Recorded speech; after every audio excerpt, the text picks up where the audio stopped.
Nós estamos estudando agora o capítulo 12, mas como sempre eu gosto de falar sobre os capítulos que nós vimos antes, para vocês se inteirarem, ou pelo menos para vocês se lembrarem um pouco do que a gente está falando. E o livro de Romanos é um livro muito rico, é um livro que ele trata de forma muito pedagógica, então é bom.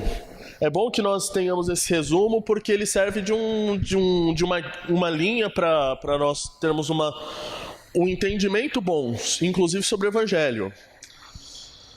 Os primeiros 8 capítulos tratam sobre salvação. Os primeiros 8 capítulos, eles tratam desde a queda do homem, ele começa de uma forma muito negativa, ele apresenta Jesus, ele apresenta o Senhor, e essa semana eu estive vendo um trecho do programa Encontros com Fátima Bernardes, Falta do que Fazer, Fogo. E estava uma pessoa que eu gosto muito, que é o Leandro Carnal. Apesar dele ser ateu, é um filósofo que eu gosto bastante. Inclusive porque ele entende às vezes mais sobre o cristianismo do que os próprios cristãos. E ele e o padre Fábio de Mello, eu acho que o nome dele é isso. E é impressionante o discurso dos dois, porque um ateu tudo bem falar de Deus. Ele pode falar porque ele é assim. Ele não tem nada contra, ele não quer transformar ninguém em ateu, é um filósofo muito interessante. Mas o padre Fábio de Mello supostamente é um cristão, vamos dizer que ele é um cristão. Só que para ele o conceito de Deus para um budista é tão importante quanto para um cristão. Só que Romanos nos diz exatamente o contrário. Deus, tudo bem, o Deus do muçulmano pode ser o mesmo Deus do budista, pode ser, porque Deus é supremo, e se todas as pessoas colocam Deus no seu devido lugar, tudo bem. O problema é o modo como nós vamos conseguir a salvação. Um cristão não consegue a salvação do mesmo jeito que um budista. E conhecer Deus em si não é tão importante. É importante, mas todo mundo conhece Deus, todo mundo sabe que alguém criou tudo. O problema somos nós. O problema é o pecado. E daí quando a gente peca, como a gente vai conseguir se livrar do pecado? Através da Bíblia a gente conhece, através de Romanos, especificamente do capítulo 3 ao capítulo 5, a gente vê que o único meio é Jesus Cristo.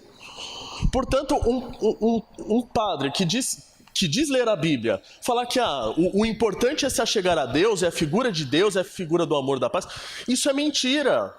E se ele leu alguma vez a Bíblia, se ele leu alguma vez Romanos, ele vai ver que o que ele está falando é mentira dentro da própria religião dele. Não existe salvação fora de Jesus Cristo, de acordo com Romanos. E se você é cristão, você acredita nisso. Ou deve, né? Porque hoje em dia eu acredito em algumas coisas, eu não acredito em outras coisas. Mas o que a Bíblia fala é que o único caminho é Jesus Cristo. Ele é o libertador do homem. Não para por aí, existe a santificação, em que nós temos que abandonar os nossos pecados e o Espírito Santo nos ajuda nisso. Existe a santificação, a glorificação, em que nós já saímos do pecado. Nós pecamos ainda? Pecamos, mas a nossa vida começa a irradiar a luz de Cristo, em que nós começamos a glorificar a Deus, e Deus nos glorifica, nos libertando daquilo que o pecado nos colocou. Esses são os primeiros 8 capítulos. Depois nós partimos para a discussão sobre os judeus em específico. Apesar de os primeiros 8 capítulos serem muito claros, em que ele coloca, olha, o judeu ele vai para o inferno, o não cristão vai para o inferno, e ele coloca o gentil e o judeu sempre em paralelos. Nos 3 capítulos que se seguem, ele fala especificamente sobre os judeus. E os judeus, se eles não ficarem junto da árvore, se eles não ouvirem, se eles não entenderem, se eles não vierem para Jesus, estão na roça do mesmo jeito que os não judeus. Agora nós vemos para a parte em que nós estamos. E você vê, a gente está no começo desse terceiro e último trecho do livro de Romanos, que é o trecho sobre a prática. Afinal, nós falamos conceitos muito densos nos primeiros 8 capítulos. Paulo falou muito bem sobre os conceitos, o conceito geral dos judeus, da problemática dos judeus. Agora ele começa a trabalhar com a prática. Na nossa primeira aula sobre esse novo contexto, a gente viu um trecho muito interessante em que Paulo ele nos coloca em que nós devemos fazer o sacrifício vivo, santo e agradável a Deus. E o conceito de sacrifício é interessante. Afinal, nós devemos seguir o mestre, e o mestre se sacrificou. Depois nós começamos, e ele começa de uma forma muito interessante a falar sobre os dons. E ele coloca alguns dons que a gente não tem o costume de citar, mas que eles são muito importantes. Ele fala sobre o dom de profetizar, que nós não temos mais. Ele fala sobre o dom de ensinar, que nós temos hoje. Ele fala sobre o dom da misericórdia. Ele fala sobre o dom da contribuição. E a gente não gosta de falar de dinheiro, mas Paulo ele coloca como um dom muito importante, então vamos orar para que tenhamos pessoas com muita condição de contribuir, para que nossos filhos tenham condição de ter bons salários para que eles possam contribuir bastante. Ele fala sobre o dom de servir, e é um dom maravilhoso. E mostra que todo mundo tem um dom, e você pode ter mais de um dom. Tem pessoas que têm dom e não usam. São pessoas inúteis. E geralmente as pessoas inúteis dão muito trabalho. Porque é um ramo que está lá e vai ficar, oi ramo, tudo bem? Pode ser cortado fora. Mas veja, isso... Tem pessoas que elas vão passar o cristianismo inteiro e elas não vão produzir. Mas isso não quer dizer que elas vão para o inferno. Porque não é as obras que salvam. Tem pessoas que elas são limitadas, infelizmente. Elas sofrem por causa disso, sofrem em terra. Elas vão sofrer. Porque a partir do momento em que você sabe o que você deveria fazer e você não faz... veja, eu não estou dando mensagenzinha para ninguém. Beleza? Isso é aula de Romanos. É aula de Romanos. Não estou dando mensagenzinha para ninguém. Mas olhe para a sua vida.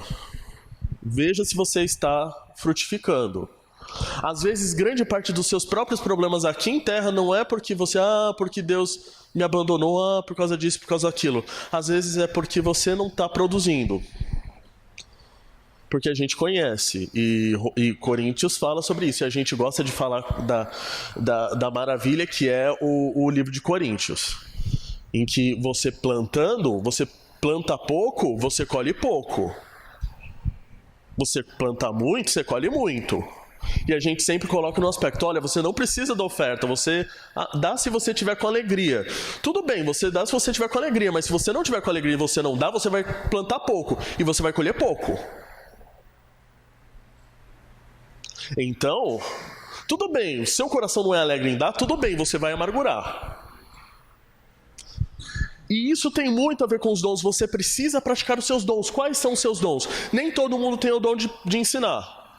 Então, faz outra coisa. Você tem o dom de ensinar. Faz isso e faz mais alguma coisa. No terceiro ponto, que nós vimos a aula passada, é a prática do amor. Não é simplesmente praticar. Não é transformar. A igreja não é uma empresa em que nós... trabalhamos e temos lucro no final do mês, por exemplo. Ou que a gente tem um salário. A gente sabe disso. Mas a gente também tem que praticar o amor. Não apenas a prática dos dons. Eu posso ensinar muito bem, mas sem o amor não me vale nada. Eu posso contribuir muito, sem o amor não me vale. O amor, ele é muito importante. E geralmente quando a gente fala de amor, ou geralmente quando a gente vê amor, a gente lembra de 1 Coríntios 13. E 1 Coríntios 13 fala de um amor bonito, é um contexto poético. Mas amor é prática. Amor é prática. Eu não conheço o amor de Jesus pelas palavras belas de Jesus, mas eu conheço porque ele deu um selo no final das contas, olha, eu dou minha vida por vocês. A mesma coisa é a nossa prática de amor. Não é simplesmente falar que eu amo a Dona Cida, é eu comprovar que eu amo a Dona Cida, que eu amo o Marcelo, que eu amo o meu pai. E aqui, veja, aqui é um contexto em que ele está falando para a igreja da igreja. Somos irmãos. Isso se aplica também para as outras coisas? Se aplica, mas o prioritário para aqui, o contexto em que Paulo está colocando, é prioritário para a igreja. A igreja tratando a igreja. O que é a igreja? É um prédio? Não, a igreja são as pessoas. A gente tem que ter amor pelos nossos irmãos. É fácil? Não. Não é fácil amar. É muito difícil amar. Mas nós devemos fazer porque o nosso mestre fez isso. Ele se sacrificou. Existe agora a prática social. Nós vamos estudar como deve ser essa sociabilidade da prática. E é o contexto de Romanos, capítulo 12, versículo de 14 a 16. A palavra do Senhor nos diz: abençoai os que vos perseguem, abençoai e não amaldiçoeis. Alegrai-vos com os que se alegram, e chorai com os que choram. Tende o mesmo sentimento, uns para com os outros. Em lugar de serdes orgulhosos, condescendei com o que é humilde. Não sejais sábios dos vossos próprios olhos. É um trecho simples. Essa aula vai ser uma das aulas... Eu imagino que vai ser uma das menores aulas que eu dei na vida. É muito tranquila, mas tem umas práticas muito interessantes. Vamos começar com o versículo 14. Como a gente gosta de fazer parte por parte. Abençoai os que vos perseguem. O que lembra a vocês esse perseguir? Jesus chegou a falar sobre perseguição. Em qual momento ele falou? É uma pergunta.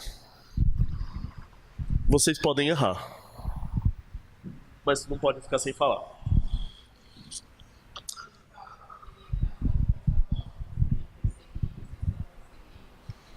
Muito bom.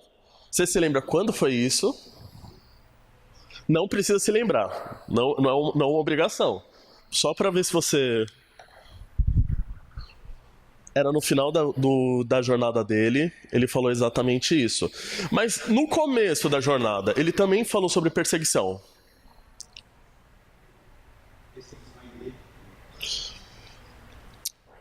Quase lá, mas em que momento ele fala sobre isso? Veja, vou dar uma dica. Uma pessoa que é abençoada é uma pessoa bem-aventurada. Qual bem-aventurança em específico ele falou sobre isso, sobre ser perseguido? Bem-aventurado.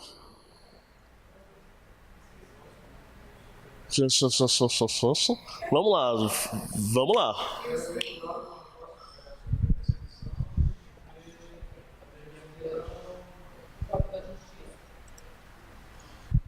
Bem-aventurados sois quando os homens vos odiarem e quando vos expulsarem da sua companhia, vos injuriarem e rejeitarem o vosso nome como indigno, por causa do Filho do Homem. Eu sei, é um trecho super difícil de decorar, então foi... Eu só queria ver se vocês lembravam, mas eu mesmo não me lembraria, então não se sinta. Exatamente aqui em cima. Bem-aventurados sois quando por minha causa vos injuriarem e vos perseguirem e mentindo disserem todo mal contra vós. Exatamente, muito bom. Nós vemos que as palavras agora do nosso mestre estão sendo específicas, remetendo a esse contexto. Jesus falou sobre perseguição. Desculpe, Não, deixa eu ver. Aqui. Agora vem uma coisa. A gente sabe quem são os perseguidos. A gente sabe quem vai perseguir a gente. Quem são os perseguidos? Os santos, exatamente. E quem persegue? O mundo. Muito bom. Às vezes a gente fica chateado quando a gente é perseguido, né? Eu falo por experiência própria. Às vezes eu fico muito enfesado. quando as pessoas me perseguem. Mas é normal. Ah, mas eu não fiz nada pra essa pessoa, mas ela tá enchendo o meu saco. Desculpe o termo, eu espero que não seja ofensivo pra ninguém. Mas, essa pessoa pisa no meu pé, pisa no meu calo. E isso é normal. Qual é a nossa atitude em relação a isso? Nós ficarmos chorando? Não. De acordo com Romanos, ele coloca abençoai. E o que quer dizer abençoar?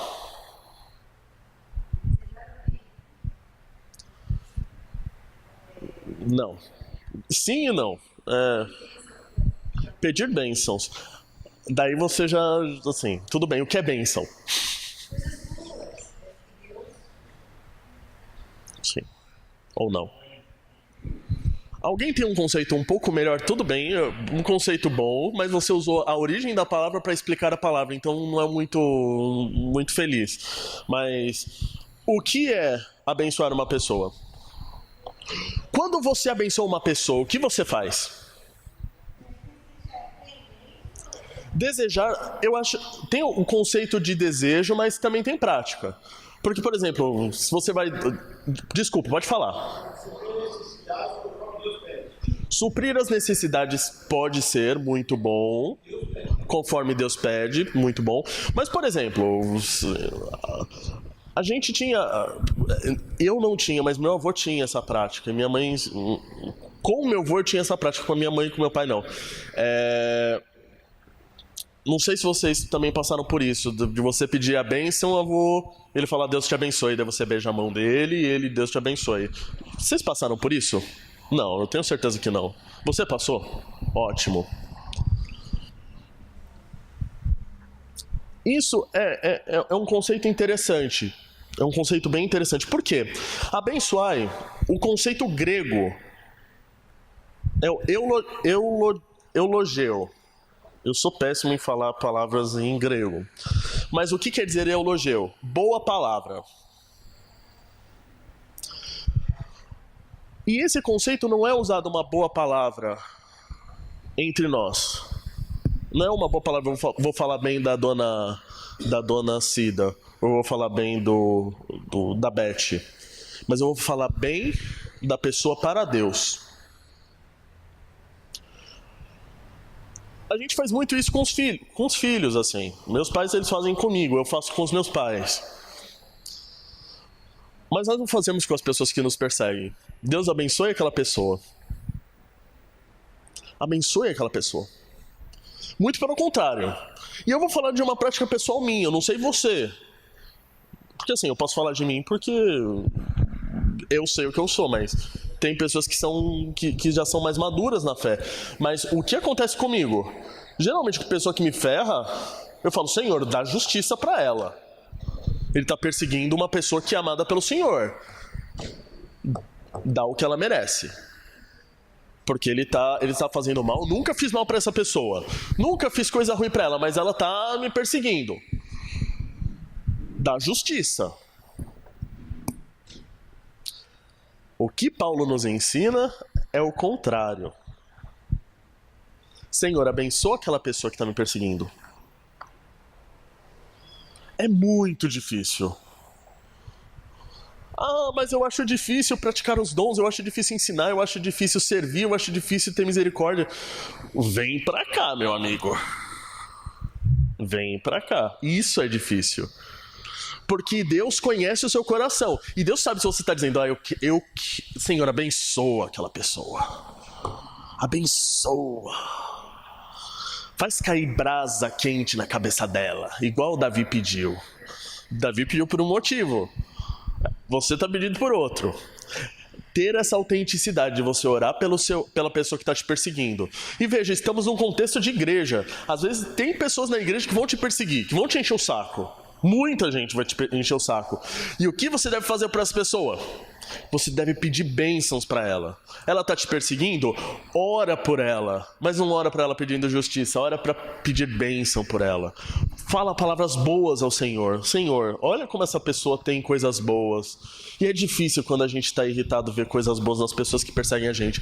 Mas a gente tem que descobrir. A gente deve ter essa prática. A gente tá falando de... A gente acabou de falar de amor. Amor entre os próximos, a gente deve ter amor, a gente deve considerar o nosso irmão acima da gente. A gente deve dar primazia para ele. Até para aquele irmão que pisa no pacová. Aquele irmão que deixa a gente com aquela vontade de... Ah, Senhor. Eu não estou pensando em ninguém específico. Mas podem ter pessoas específicas. Amaldiçoar é um conceito pesado. E o que é amaldiçoar? Desejar o mal é um conceito.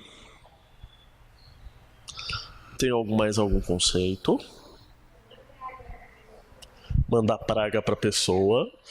Gosto do conceito.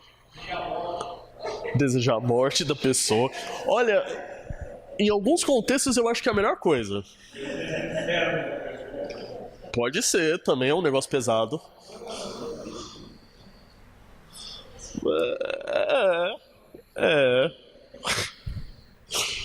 Engraçado que pra amaldiçoar a gente acha mais prática, conceitos muito melhores do que pra bênção, né? Isso é um problema.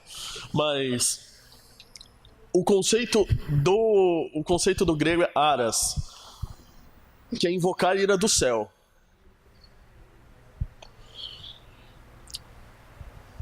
E é uma coisa muito pesada. A gente acabou de falar sobre... A gente, no começo do ano passado, começou a falar sobre Romanos. E a gente vê o que é ira. E ira, a gente pode ter certeza. A ira dos céus é a ira de Deus. Desejar a ira de Deus para alguém é muito pesado. Porque a gente só de pensar, aquela pessoa, eu detesto aquela pessoa. Ah, Senhor, vamos... Eu gostei do conceito da Dona Cleia. Vamos jogar uma praga nela. Ah, essa pessoa, espero que ela... Por favor. Claro. Sim. Sim.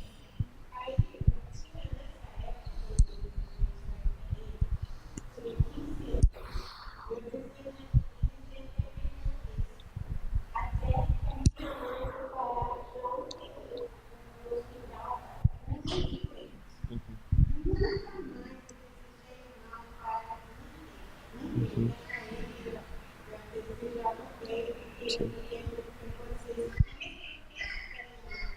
Sim.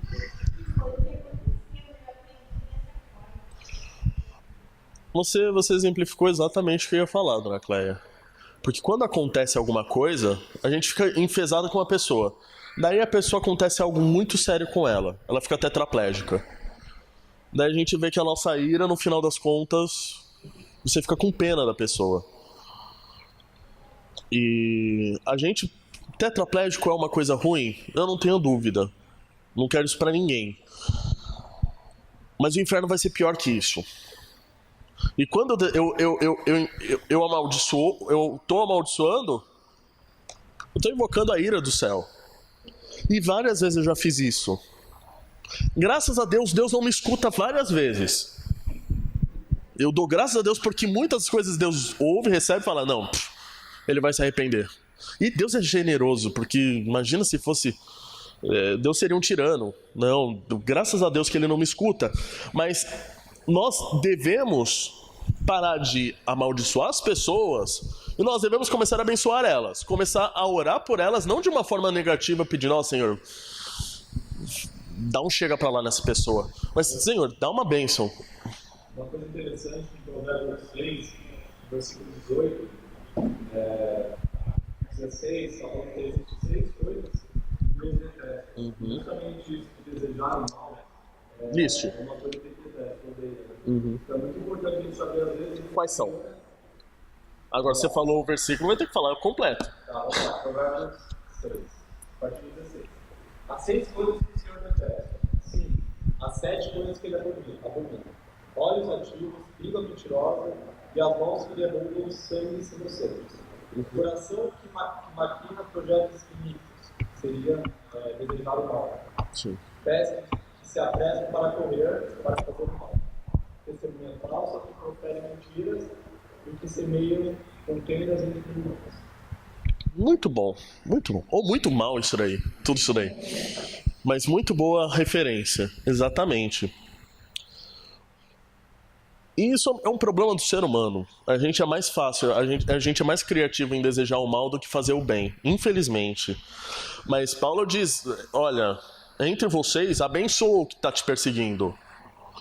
E isso se aplica para nós no mundo? Sim, também. Ele está falando para a igreja da igreja, mas nós também temos que fazer isso com os nossos patrão chato, para aquele cara inconveniente, para aquela pessoa que está enchendo seu pacová. Você deve abençoar essas pessoas.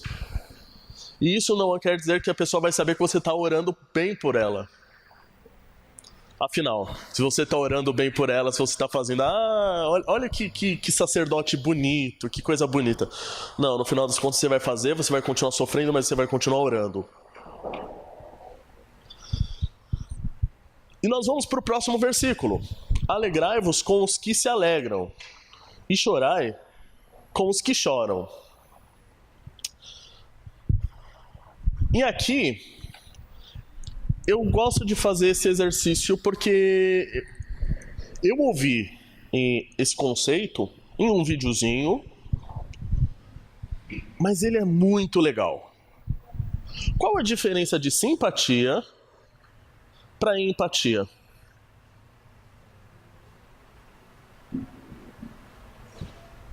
O que é uma pessoa simpática? É uma pergunta. Você pode errar. Eu não vejo problema nenhum em errar. Não tenha vergonha. As pessoas com alegria, cultura, mostrar o quanto ela é valorosa. Sim.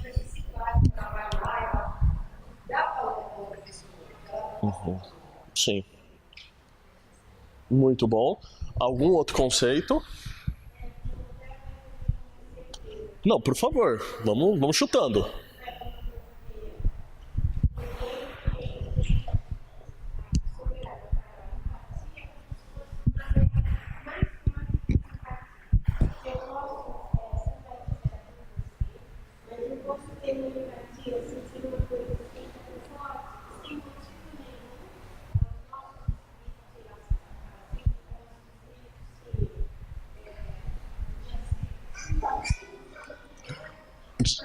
Já perdeu. Quando coloca a própria palavra para descrever a palavra, perdeu. Tenta melhor aí.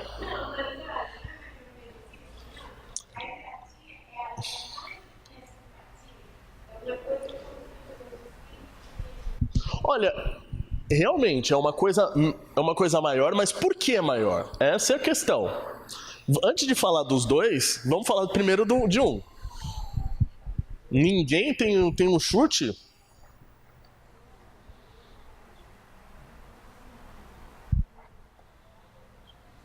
Por exemplo, uma pessoa comunicativa. O seu outro conceito com a palavra simpática estava melhor, mas gostei do conceito da minha mãe. Por exemplo, quando chega aqui uma pessoa simpática, ou melhor, quando uma pessoa vem aqui, uma pessoa estranha, vem aqui, um visitante.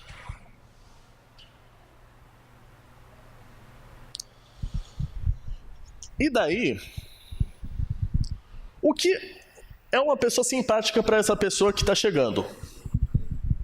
O que o irmão, vamos dizer que o irmão Jailton, vamos dar nome para as pessoas, ou o irmão Joaquim, é uma pessoa simpática. Uma pessoa que realmente eu acho simpático, o seu Joaquim. Por que ele é simpático?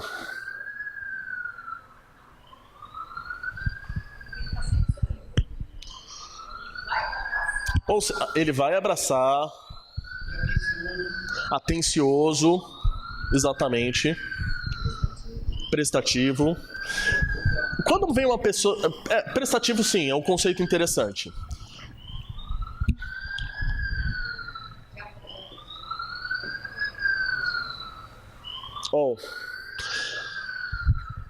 Agora, o que é empatia?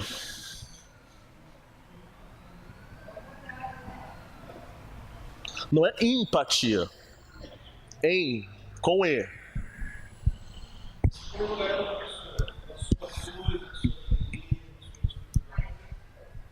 Muito bom. A gente geralmente incentiva as pessoas a serem simpáticas. O que é uma pessoa simpática? A pessoa que recebe. Uma pessoa receptiva. Receptividade tem uma similitude com a palavra simpatia. É aquela pessoa que sempre recebe. Simpático é aquela pessoa que você está com um problema, ele vai, escuta, fala, sugere. É a pessoa que geralmente dá o conselho, você deveria fazer isso, você deveria fazer aquilo.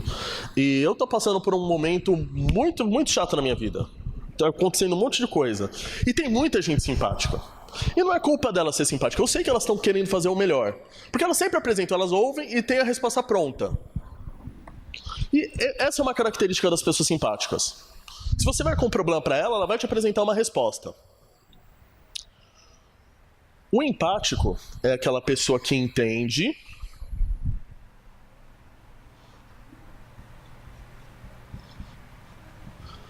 e sente.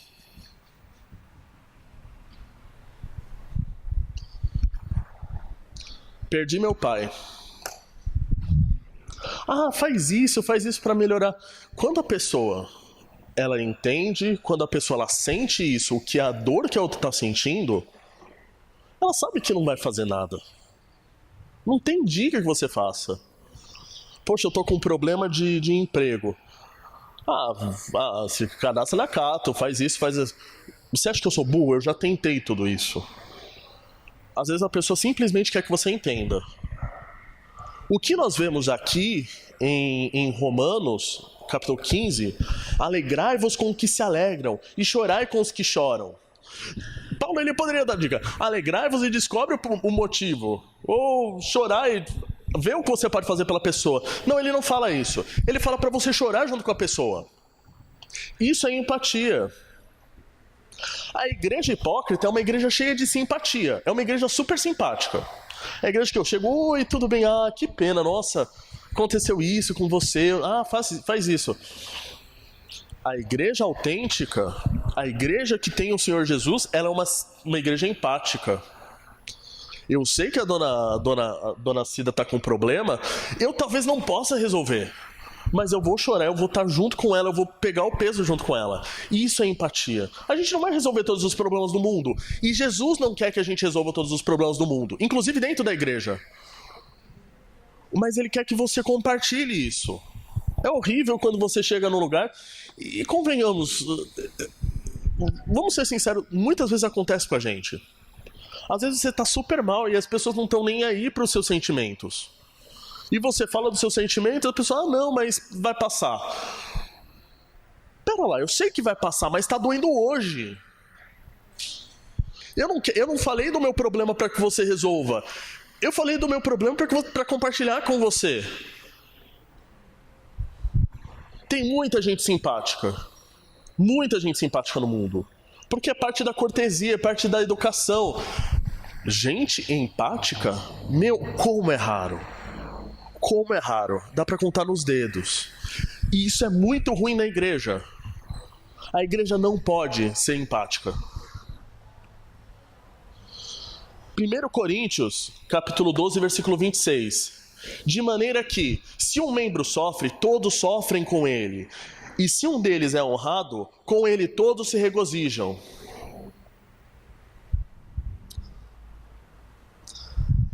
Quando a minha cutícula tá ruim, meu humor tá ruim. E convenhamos, homem é muito mais forte que mulher. Quando eu tô com a cutícula doendo, meu amigo, eu não fico de bom humor. É essa relação que Cristo tem com a igreja. E é essa relação que nós precisamos ter como corpo. Tudo bem. Alguém está sofrendo, vamos sofrer junto com essa pessoa.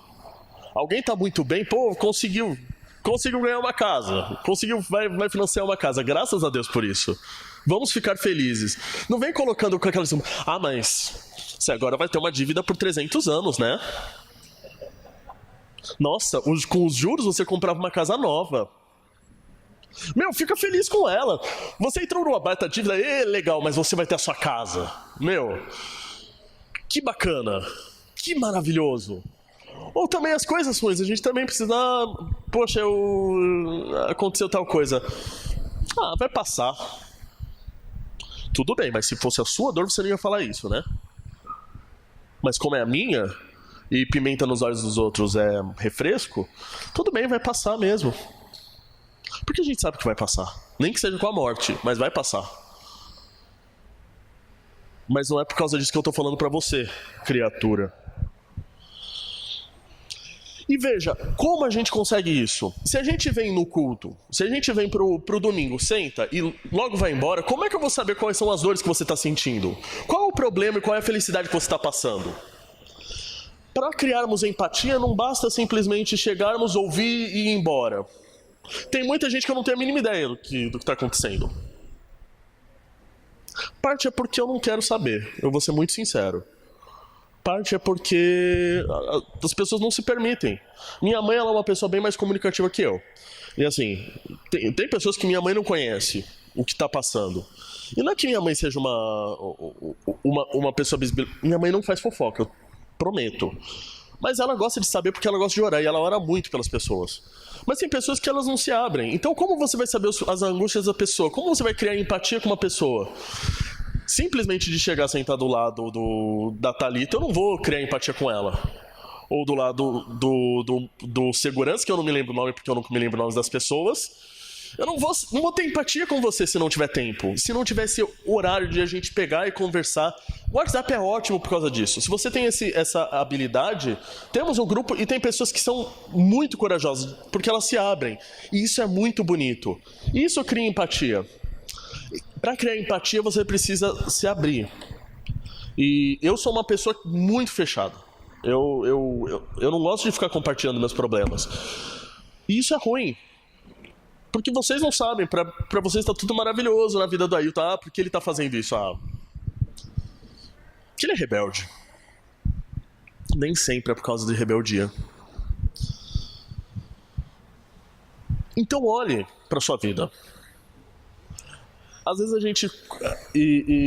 Não, vocês não conhecem Senhor dos Anéis, mas é interessante um trecho do terceiro livro, para falar a verdade, do terceiro filme, em que o inimigo, aliás, o bonzinho tem o reino de Gondor, uma cidade muito bonita, branca, toda fortalecida, mas ele vê que ele está cercado de inimigos.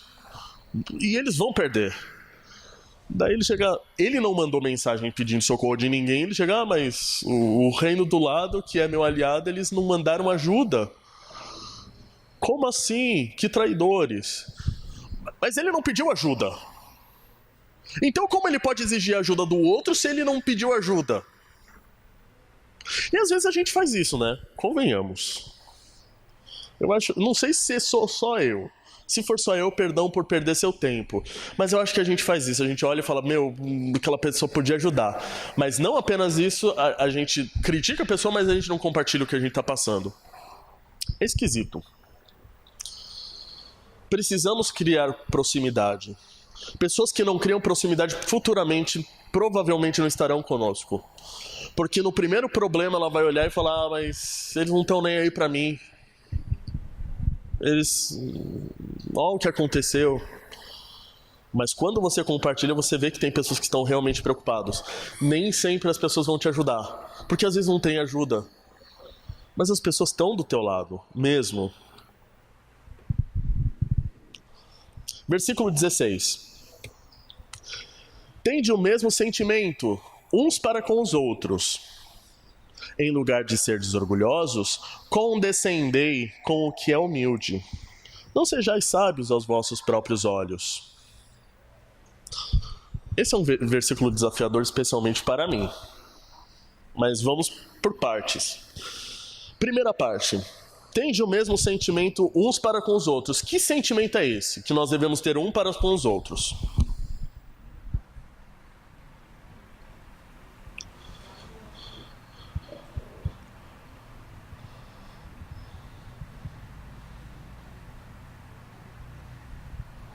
Amor? Pode ser. Compaixão pode ser.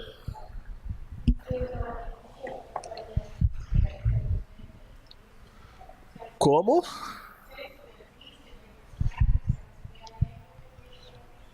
Exatamente, dona Cleia, muito bom. Esse versículo, ele traz uma ponte entre o 15 e o que é falado no próprio versículo. O que foi falado no 15, vamos voltar aqui. Alegrai-vos com os que se alegram e chorai com os que choram. Esteja solidário, tenha empatia pelas pessoas. Tenham esse mesmo sentimento uns pelos outros. Ele incentiva que não é só você. Não uma responsabilidade só sua. E Paulo, ele incentiva sempre que o... Ele incentiva sempre o pessoal. Se você olhar a carta de Romanos, tem muito olhando você. Por quê? Porque você precisa se modificar. Cada um de nós precisa se modificar. Não estou falando de você, eu também. Mas o Paulo, ele não chama, eu como Ailton vou criticar o Eraildo. O Eraildo não é assim, não é empático. O Eraildo é uma pessoa super chata. Não, ele não fala. Se o Eraildo for, eu não acho, mas o Eraildo tem que chegar nessa própria conclusão, através da palavra do Senhor. E eu tenho que chegar na minha própria conclusão através da palavra do Senhor. Mas nesse contexto, ele dá um incentivo muito interessante. Ele fala uns aos outros. Então, você não tá sendo solidário comigo. Pra falar a verdade, você só tá colocando pedra nas minhas costas. A gente tá tentando fazer o melhor, você vai lá e dá um chute. Eu tô passando por um momento ruim, você vai lá e joga sal no meu ferimento. E quando você tem um ferimento, você vai pra praia, você vê como é ruim. É horrível. Você levantou a mão? Desculpe. É que você geralmente levantou. Então, tem esse sentimento de empatia um pelos outros. Como é gostoso quando a gente cria uma comunidade em que as pessoas, elas se respeitam, elas se entendem e elas querem junto crescer. Isso faz a diferença, é isso que salva a igreja, é isso que transforma a convivência da igreja em um negócio gostoso. Quando eu não tenho isso, eu venho pra igreja, tudo bem, sentei lá, ouvi, fiz a ceia, fiz a minha obrigação, vou embora. Quando eu sinto isso, eu sinto vontade de ter de ficar depois pra conversar com os irmãos, porque é gostoso. É gostoso essa troca de cartas, essa convivência. Todavia, não é só isso. Tende o mesmo sentimento uns para com os outros. Em lugar de ser desorgulhosos, condescendei com o que é humilde. O que é condescender? Quase lá. Muito bom, mas quase lá.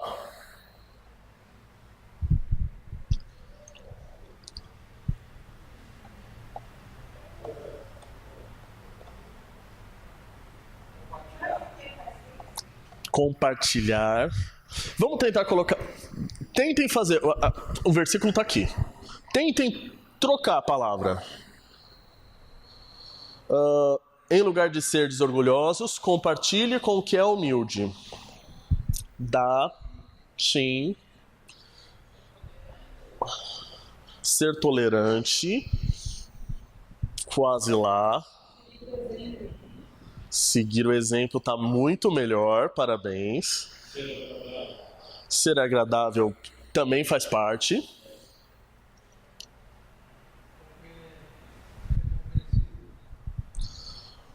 Condescender é uma palavra que a gente não está acostumado, mesmo. Não, boa, mas só que não. Sim e não. É aquilo, não é a definição perfeita, mas é uma definição interessante. Acompanha, então. Condescender Vocês vão... Começou a chover. Não tem espaço na luz, eu não vou desenhar. Quando eu digo que Jesus foi condescendente, saindo da glória de Deus Pai, se tornando humano, o que eu quero dizer? Se fez igual, mas se fez igual em inferioridade, exatamente. Quando eu sou condescendente, eu saio de algo superior, de algo grande, de algo de status, de algo de honra, jogo a honra, jogo o status, jogo o que eu tenho de melhor para ficar no mesmo nível que a outra pessoa. Condescendente pode ser uma crítica à pessoa. Por exemplo, se o seu filho rouba, se seu filho é um ladrão, ou se o seu irmão é um ladrão, e você vai, e você não corrige ele, fala, isso tá errado, você é condescendente. Ah não, mas ele faz isso porque ele é pobrezinho, coitadinho. Isso não é bom. Não é uma qualidade. Você ser condescendente com um viciado em drogas. Ah não, ele faz isso, não, mas ele vai parar, tá, ele pelo menos não rouba. Isso é uma condescendência que não é positiva. A condescendência pode ser boa ou ruim. Quando a gente compara com Cristo, a condescendência dele, ele não se tornou um pecador, mas ele se tornou um humano. Glória a Deus por isso. Mas, no nosso caso, nós devemos ser condescendentes com o que é humilde. Essa humildade, ela quer dizer, que tipo de humildade é essa? É humildade pessoa pobre, com a pessoa, ou com a pessoa que tem o espírito de humildade? É uma pergunta. Com uma pessoa... Pode ser. Mas nós já vemos aqui que nós devemos... E nós vimos no versículo 1 e 2 que nós devemos ter pensamentos sadios sobre nós mesmos. Eu gosto desse conceito no grego. Que nós não devemos pensar demais sobre a gente, que nós devemos ter um pensamento sadio. Isso para mim se chama humildade. Então, esse contexto em que ele está falando em que nós devemos deixar as coisas para ser humildes, me parece que é aquela pessoa humildezinha.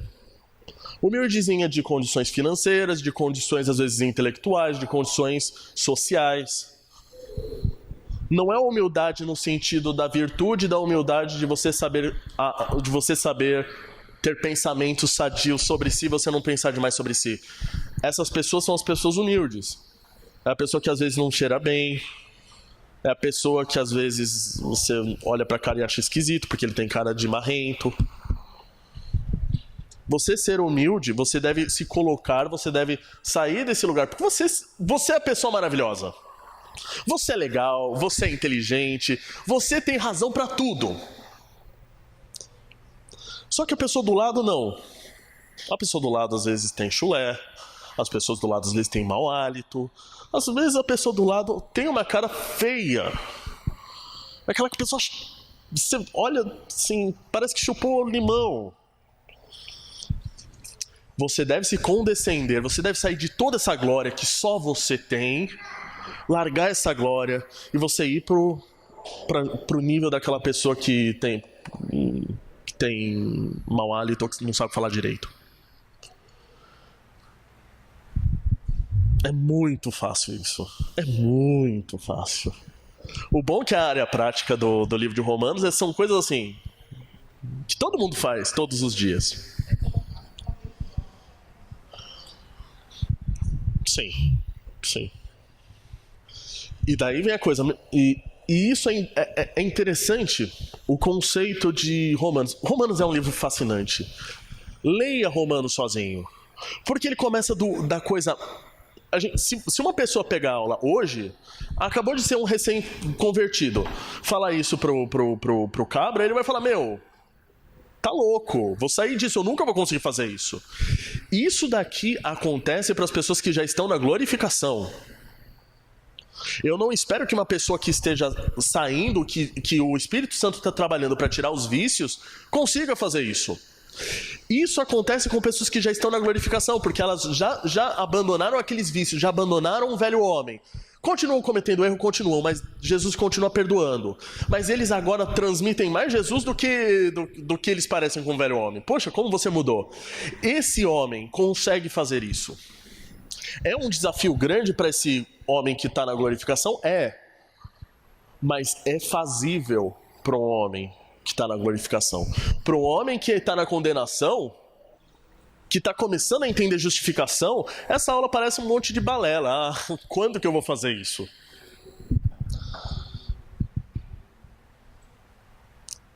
Quando você estiver no momento certo, você vai conseguir.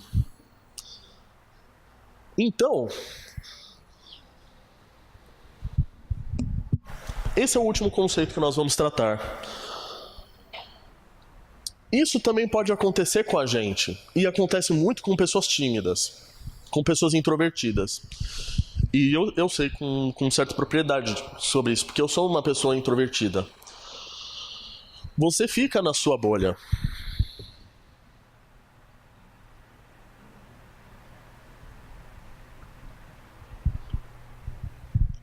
E às vezes você se acha menor do que as outras pessoas. É normal isso. Porque tem pessoas, o Jailton sorri pra todo mundo, o Jailton fala com todo mundo, ele tá toda hora, ele é animado, ele...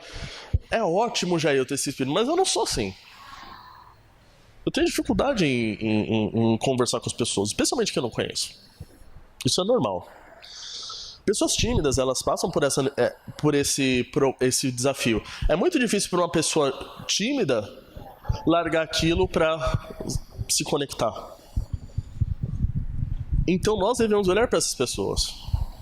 Às vezes essas pessoas não são chatas. Essas pessoas não são antissociáveis. Elas apenas têm medo, têm receio de sair da bolha. Então você que é uma pessoa animada, uma pessoa que brilha, uma pessoa especial, desça ao mesmo nível dessa. É muito difícil. Se você é uma pessoa tímida, tente sair da sua bolha. É muito difícil, mas tente sair da sua bolha. Se você é uma pessoa que irradia, que tem esse contato, que tem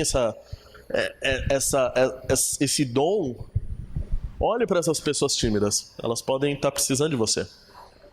E algumas pessoas tímidas, elas vêm e vão.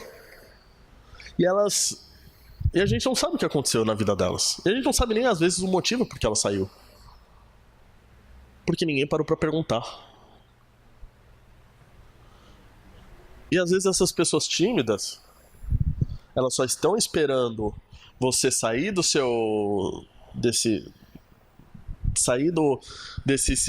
dessa condescência que você tem e se tornar humilde, para que elas mostrem, olha, eu posso ajudar também.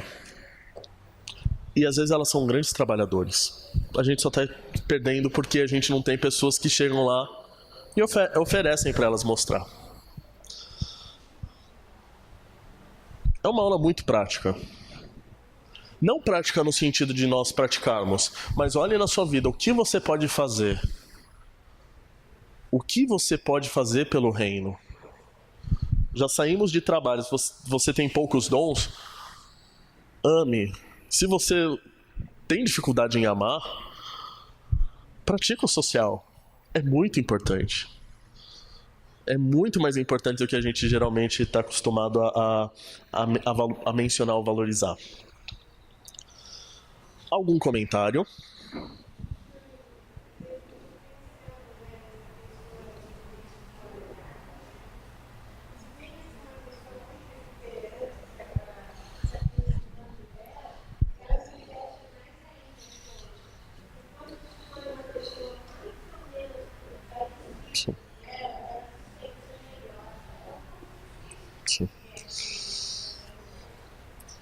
Descobrir como você se torna condescendente com essa pessoa é um desafio. É um baita desafio. Mas é uma instrução.